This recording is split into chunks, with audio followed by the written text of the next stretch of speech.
We are back with The One and Only Ivan by Catherine Applegate. And when we last left Ivan, he was at the point where he realized that he is not the only gorilla in the world.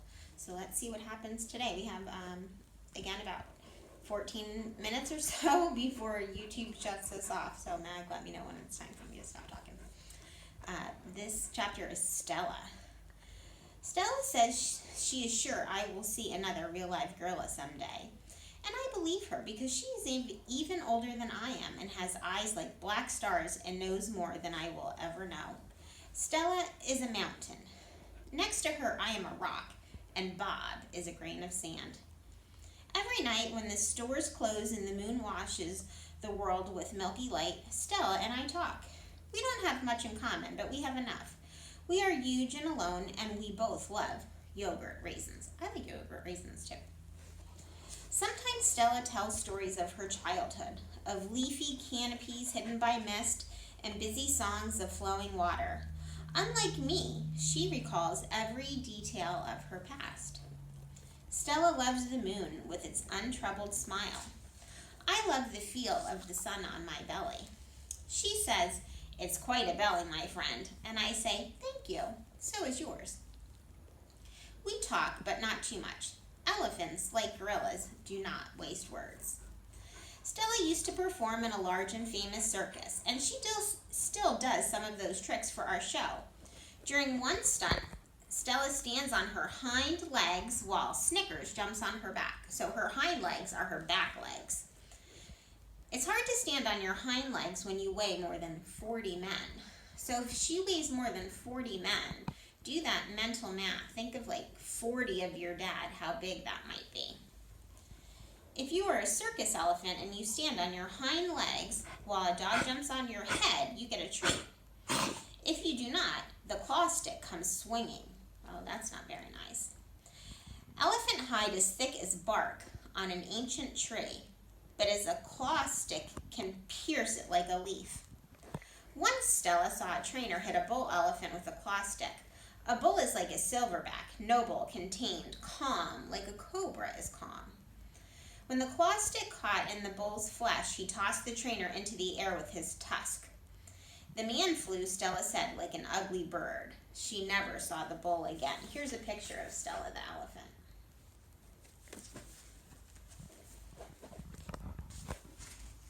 Stella's trunk. Stella's trunk is a miracle. She can pick up a single peanut with elegant precision, tickle a passing mouse, tap the shoulder of a dozing keeper. So I guess it's sounding to me like she can use her trunk like somebody's finger. Her trunk is remarkable, but it still can't unlatch the door of a tumble-down domain. Circling Stella's legs are long ago scars from the chains she wore as a youth, her bracelets, she calls them. When she worked at the famous circus, Stella had to balance on a pedestal for her most difficult trick. One day she fell off and injured her foot. When she went lame and lagged behind the other elephants, the circus sold her to Mac. Stella's foot never healed completely. She limps when she walks, and sometimes her foot gets infected when she stands in one place for too long.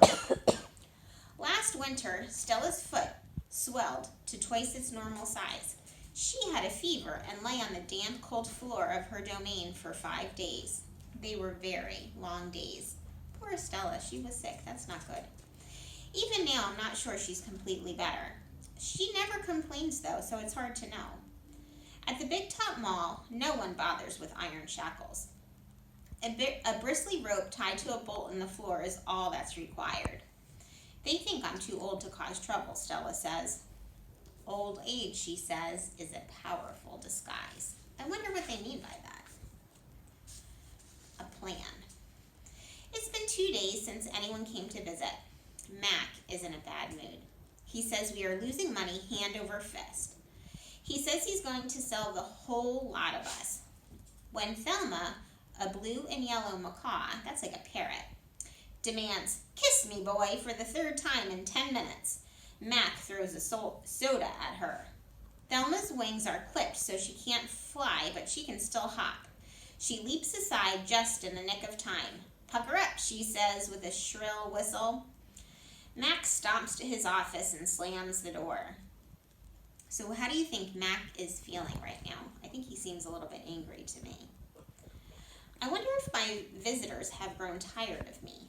Maybe if I learn a trick or two, it will help. Humans do seem to enjoy watching me eat. Luckily, I am always hungry. I am a gifted eater. Hey, Tanky. A silverback must eat 45 pounds of food a day if he wants to stay a silverback. 45 pounds of fruit and leaves and seeds and stems and bark and vines and rotten wood. That's a lot of food. Also, I enjoy the occasional insect. I am going to try to eat more. Maybe then we will get more visitors. Tomorrow I will eat 50 pounds of food, maybe even 55. That should make Mac happy. Bob. Do you remember who Bob is? Bob's the dog. I explain my plan to Bob. Ivan, he says, trust me on this one. The problem is not your appetite. He hops onto my chest and licks my chin, checking for leftovers. Bob is a stray, which means he does not have a permanent address. He is so speedy, so wily, that the mall workers long ago gave up trying to catch him. Bob can sneak into cracks and crevices like a tracked rat. He lives well off the ends of hot dogs he pulls from the trash. We had hot dogs for dinner tonight because today was supposed to be opening day. So we pretended like it was baseball season started. For dessert, he laps up spilled lemonade and spattered ice cream cones. He tried to share my food with Bob, but he is a picky eater and says he prefers to hunt for himself. Bob is tiny, wiry, and fast, like a barking squirrel. He is nut-colored and big-eared. His tail moves like weeds in the wind, spiraling, dancing. Bob's tail makes me dizzy and confused. It has meanings within meanings like human words. I am sad, it says. I am happy, it says. Beware. I may be tiny, but my teeth are sharp. Gorillas don't have any use for tails. Our feelings are uncomplicated. Our rumps unadored. Bob used to have 3 brothers and 2 sisters. Humans tossed them out of a truck onto the freeway when they were a few weeks old. Bob rolled into a ditch. The others did not. Here's Bob, and he looks like he's got some treats on the ground there. Do you see? See? Tank's tail can tell you a lot about how Tank is feeling. He can get wiggly too. His first night on the highway, Bob spent in the icy mud of the ditch. When he woke, he was so cold that his legs would not bend for an hour. The next night, Bob slept under some dirty hay near the big top garbage bins. The following night, Bob found the spot in the corner of my domain where the glass is broken. I dreamed that I had eaten a free donut, and when I woke up in the dark, I discovered a tiny puppy snoring on top of my belly. So he found a warm place to sleep, didn't he? It had been so warm since I'd felt the comfort of another's warmth that I wasn't sure what to do. Not that I hadn't had any visitors. Mac had been in my domain, of course, and many other keepers. I'd seen my share of rats zip past, and the occasional wayward sparrow had fluttered in through a hole in my ceiling, but they never stayed long. I didn't move all night for fear of waking Bob. So how do you think Ivan felt when he discovered Bob in his domain? And he had some company for the first time in a really long time. The next chapter is called Wild. Once I asked Bob why he didn't want a home. Humans, I'd noticed, seemed to be irrationally fond of dogs, and I could see why a puppy would be easier to cuddle with than, say, a gorilla. Everywhere is my home, Bob answered. I'm a wild beast, my friend, untamed and undaunted. I told Bob he could walk in the shadows like Snickers, the poodle who rides Stella. Bob said Snickers sleeps on a pink pillow in Mac's office. He said she eats foul-smelling meat from a can. He made a face. His lips curled, revealing tiny needles of teeth. Poodles, he said, are parasites. Guess he doesn't like poodles so much. Picasso. Mac gives me a fresh crayon, a yellow one, and 10 pieces of paper. Time to earn your keep, Picasso, he mutters. Picasso is a very, very famous artist. So one of the largest exhibits of Picasso is actually in West Palm Beach, Florida. I got to see them a few years ago. They're beautiful. I wonder who this Picasso is. Does he have a tire swing like me? Does he ever eat crayons? I know I have lost my magic, so I try my very best. I clutch the crayon and I think. I scan my domain. What is yellow? A banana. I draw a banana. The paper tears, but only a little. I lean back, and Mac picks up the drawing. Another day, another scribble, he says. 1 down, 9 to go. What else is yellow, I wonder, scanning my domain?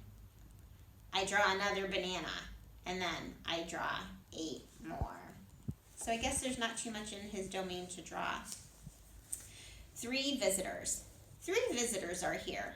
A woman, a boy, a girl. I strut across my domain for them. I dangle from my tire swing. I eat 3 banana peels in a row. A boy spits at my window. The girl throws a handful of pebbles. Sometimes I'm glad the glass is there. Well, they don't sound too nice at all. They did not follow our 4 Bs, right? They were not respectful, not one bit. Or safe. My visitors return. After the show, the spit pebble children come back. I display my impressive teeth. I splash in my filthy pool. I grunt and hoot. I eat and eat and eat some more. The children pound their pathetic chests. They toss more pebbles. Slimy chimps, I mutter. I throw a me ball at them. Remember what a me ball is? Sometimes I wish the glass were not there. Sorry. I'm sorry I called those children slimy chimps. My mother would be ashamed of me. See, Ivan's following our 4 Bs. He's being respectful, and even though he really is not, they were not being very kind to him. Julia. Like the spit pebble children, Julia is a child, but that, after all, is not her fault. While her father, George, cleans them all each night, Julia sits by my domain. She could sit anywhere she wants, by the carousel, in the empty food court, on the bleachers coated in sawdust. But I am not bragging when I say she always chooses to sit with me. I think it's because we both love to draw. Sarah, Julia's mother, used to help clean them all, but when she got sick and grew pale and stooped, Sarah stopped coming. Every night, Julia offers to help George, and every night he says firmly, "Homework, Julia. The floors will just get dirty again." Homework, I have discovered, involves a sharp pencil and thick books and long sighs. I enjoy chewing pencils. I am sure I would excel at homework.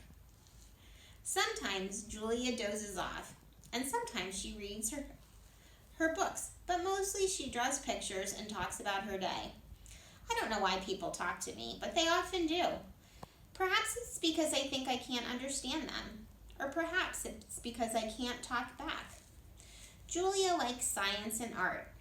She doesn't like Lila Burpee, who teases her because her clothes are old, and she does like Deshaun Williams, who teases her too, but in a nice way. And she would like to be a famous artist when she grows up. Sometimes Julia draws me. I am an elegant fellow in her pictures, with my silverback gleaming like moon on moss. I never look angry the way I do on the fading billboard by the highway. I always look a little bit sad, though.